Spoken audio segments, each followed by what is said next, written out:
ఏంద్రా కారం నాకు లేకుంటే తింటున్నావు అయిపోయిందా? అది సరిపోతుందా నాకు?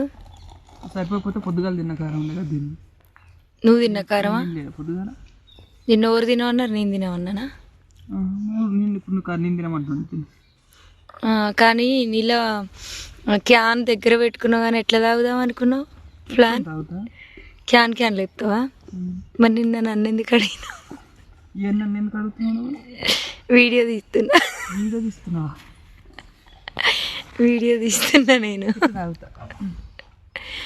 నిన్న నేను చూపించినందుకు ఈరోజు నువ్వు చూపిస్తున్నావా? ఇంకో నాకు లేకుండా తింటుండు కారం. వా మస్తు అనిపిస్తున్నా, నోట్లో నీళ్ళు ఊరుతున్నాయి. నేను కూడా తినాలి అర్జెంటుగా, ఆకలి కూడా అవుతుంది కారాన్ని చూసినాక. పొద్దుగాల మంచిగా అనిపించలే వీడియోలో మస్తు కనబడ్డది ఇప్పుడు.